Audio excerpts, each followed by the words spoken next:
Acting Secretary Dave Gomez.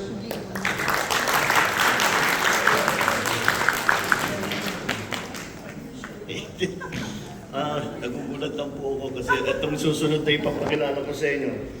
Ngayon ko lang nakita yung buo ng pangalan. Ito yung OWA Administrator. Yan, nag-aalaga rin sa ating mga migrant workers. OWA Administrator Patricia Yvonne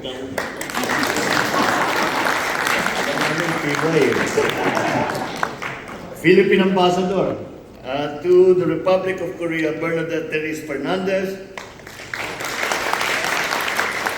At hindi pa kompleto ang ating pagpapakilala kung hindi po natin batiin ang ating First Lady.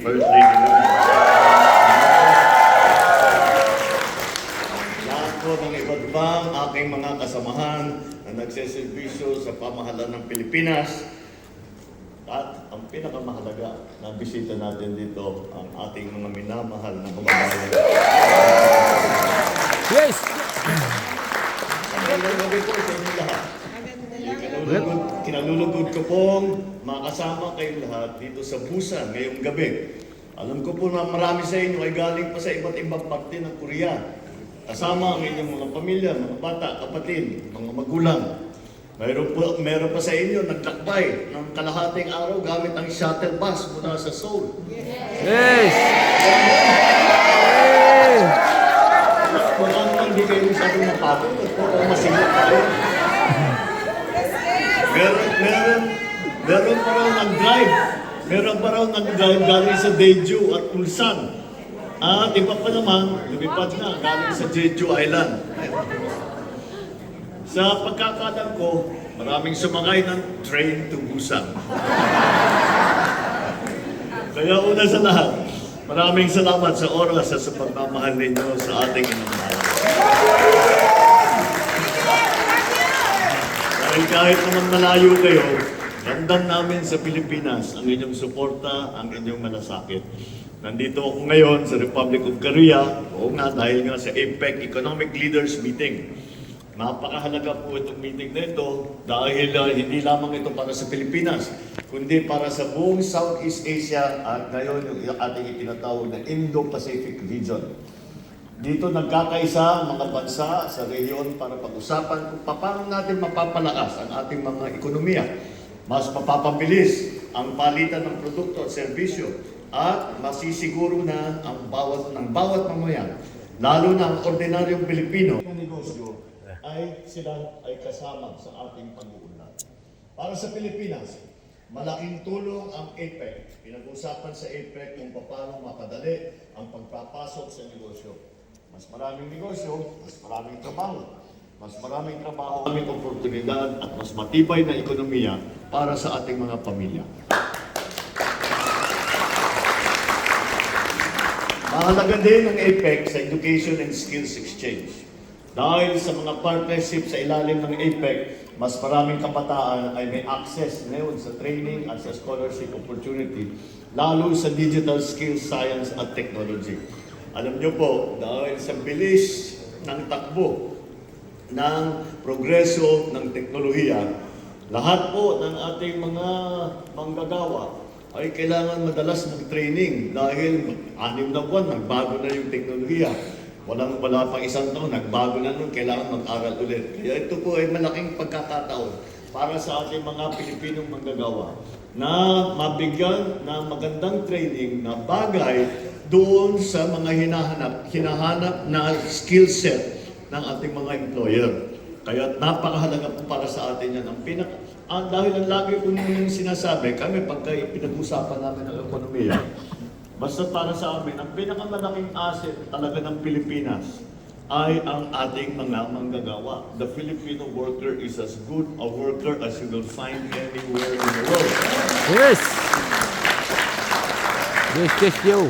Kaya kailangan ihanda natin ang ating mga kabataan sa kinabukasan para hindi na nila kailangan mga ibang bansa kung ayaw na nila.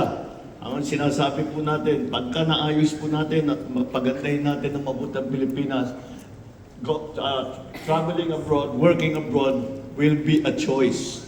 Dahil gusto nyo, may magandang pwesto kayong nakita, pero hindi ibig sabihin, wala kayong mahanap na trabaho sa atin. Kaya dyan po ang aming hangarin, yan ang layunin po namin. Kaya dyan, para patungo dyan, sa ganyan sitwasyon tayo ay nagtatrabaho para pagandahin ang Pilipinas. Subalit, mga kababayan ko, hindi lamang trabaho o ekonomiya ang mahalaga.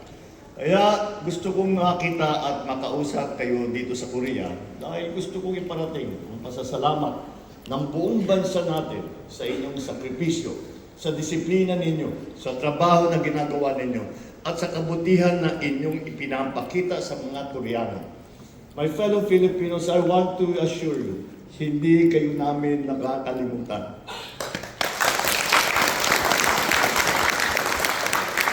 We work very hard to make sure that government services reach you all the way here in Korea or wherever you are. Tuloy-tuloy ang ating mga programa para sa OFW. Para kayo ay protektado at may suporta at may pagkakataon makabalik at magtagumpay din sa sarili nating bayan. At dahil sa inyong tulong sa ating bansa, akin pong ikinagagalak na ipaabot sa inyo na sa mga susunod na buwan, sisimulan na ng Department of Foreign Affairs ang karampatang mga preparasyon para sa pagbubukas ng ating konsulado dito sa Busan.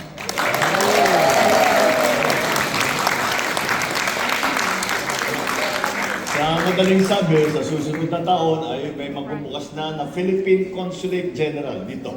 At dahil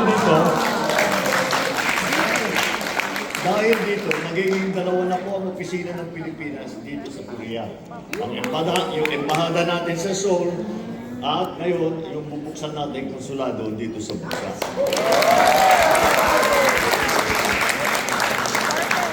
Ang pagtatayo ng konsulado ay isang mahalagang hakbang upang mas mapalapit ang serbisyo ng ating pamahalaan sa bawat Pilipino dito sa Busan at sa mga karatig na lugar tulad ng Ulsan at Gimhae. Gimhae? Gimhae.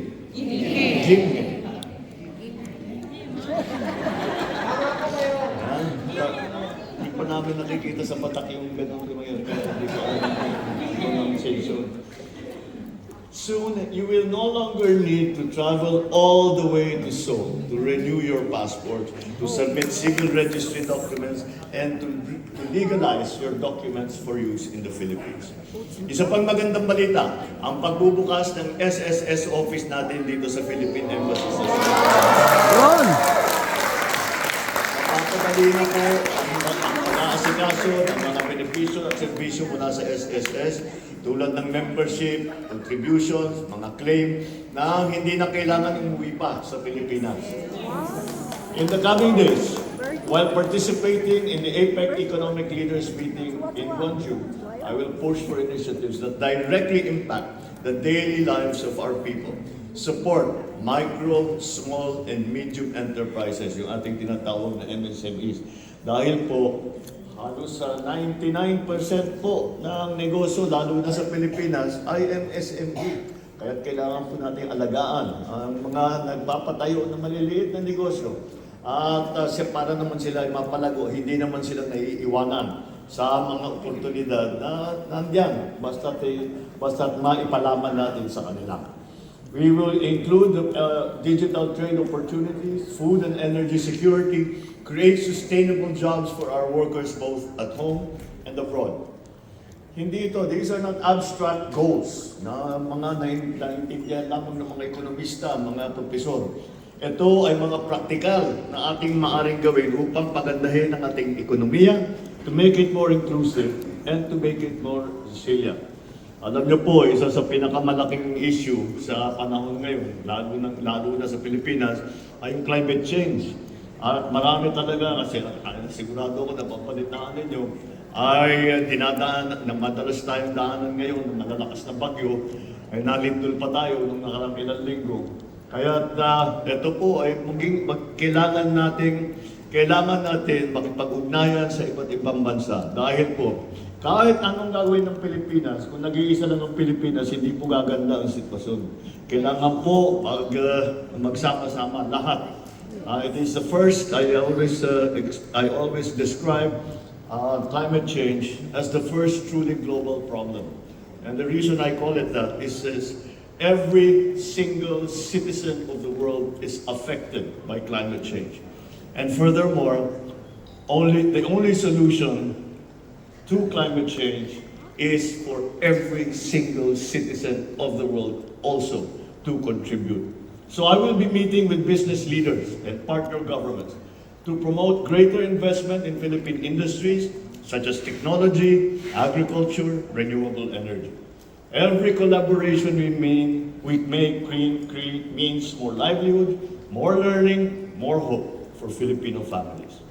So our participation in APEC 2025 shows that the Philippines is an active and responsible partner in building a new, more innovative, fairer, and interconnected Asia-Pacific region. We all stand ready to work with our neighbors to ensure that progress is shared. No Filipino will be left behind. Mga pagpalayan.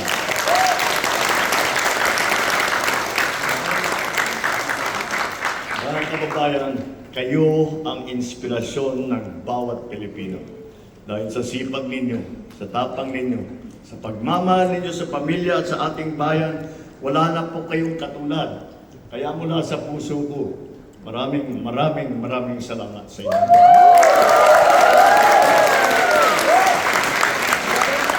Huwag po natin kalimutan, patuloy nating itaas ang bandera ng Pilipinas. Mabuhay ang Pilipinas! Mabuhay! Mabuhay ang bawat Pilipino dito sa Republic of Korea! Mabuhay! God bless all Filipinos and their family members in Korea. Maraming salamat sa inyo lahat. At magandang gabi po sa inyo. Muli, ang Pangulo ng Republika ng Pilipinas, Ferdinand R. Marcos Jr.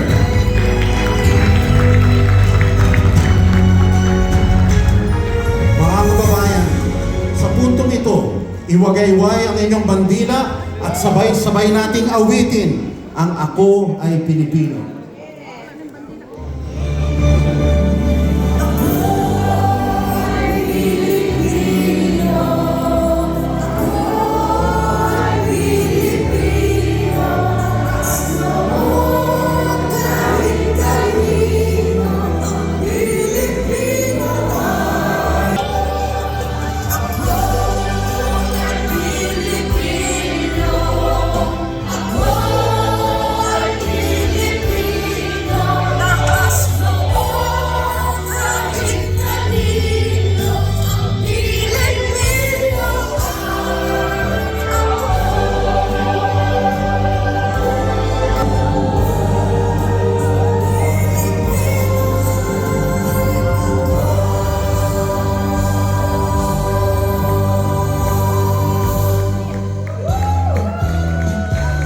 Oras na po para sa isang group.